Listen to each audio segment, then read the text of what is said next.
Hey, what's up guys? Today we're going to take a look at a product from FRONTRUNNER. Now a lot of you guys have heard of FRONTRUNNER. They make pretty great off-roading gear, and this is what I'm looking at today. I got the drop-down table kit, the Mark II, for my Land Cruiser, and what I'm going to do is I'm going to make a bracket so that this drop-down table will mount to the gas can carrier on my 4x Labs dual swing out bumper. It's early, I haven't had enough coffee yet, but let's take a look at what they give you. First of all, they give you the quality control paperwork signed by the individual that quality controlled it. I've looked everything over, it's really nice. This is Moore. This is the guy that packaged it. So apparently they got a great deal of pride in what they do. And this is really nice mounting hardware. I'm a big fan of hardware, and this is good stuff so far. And here we go. This is the rear of my truck. It is basically finished, but this is the latest edition. Now I can't see shit because of the sun. Okay, here we go. This is a FRONTRUNNER drop-down table. It's made, I believe, for a Jeep or something with ambulance-type doors, which I don't have on the Land Cruiser. I have clamshells, which is great, But this is my cooking area, okay? There we go. Pull out the refrigerator, and then I have a walnut cook surface. I rub this with beeswax, so forth and so on. Okay. Let's take a look at the FRONTRUNNER, okay? What I had to do was weld two uprights to the 4x Labs gas tank holder. Two uprights, I drilled out the rear, and then I switched the table around. FRONTRUNNER gives you the hardware so you can add this rail. Let me show you. It's easier than showing it. No tripod.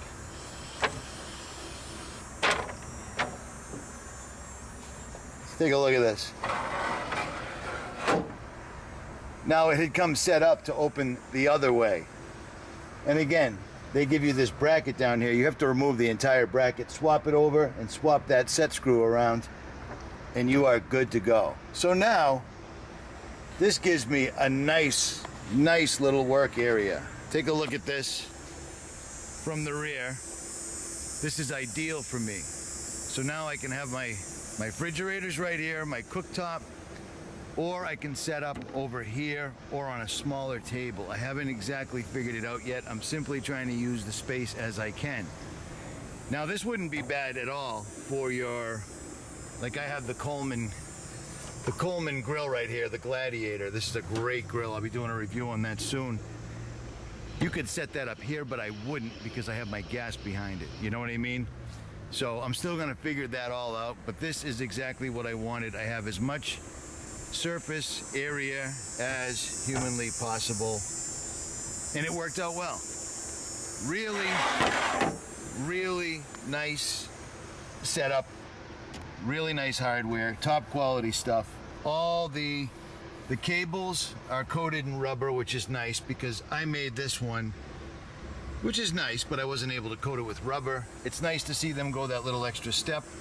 All the bolts have a weather-tight finish on them. And there's your locking device right there. It's never gonna wear out. It's never gonna disappear. Good to go. And this was only about $130. And now I was gonna make my own, but this just worked out better as far as time constraints. And as you can see, this is what I did right here. 2 pieces of angle iron. I put a rubberized finish on them. I ground them down. I drilled them out, and then I weld them to the back right here. It's like that bug knows I'm recording and he won't shut up. These don't interfere with my gas tanks whatsoever. And seeing how I'm heading out for 30, 40 days at a whack, I had to do security. So I have a master Python lock for my gas tanks. I mean, if they're gonna take them, they're gonna take them, and that's that. But on my spare tire, I went with a fairly heavy gauge. This is a heavy gauge cable. it's going to take them some doing, and seeing how I will probably be very close by or in that roof nest by the time they actually get through the cable, I'll have gotten to them, and it will be a terrible day for all involved, probably. At any rate, FRONTRUNNER, incredibly high quality, $100 and something. They sent it to me, they got it to my door in like 3 days, which I really appreciate, because when you're building a vehicle like I did for this overland expedition, time is of the essence, you know what I mean? So far, I mean, I'll update if this thing goes sideways, but so far I'm very happy with it. It does exactly what I wanted it to do. It works for my application. Good to go. At any rate, I am out.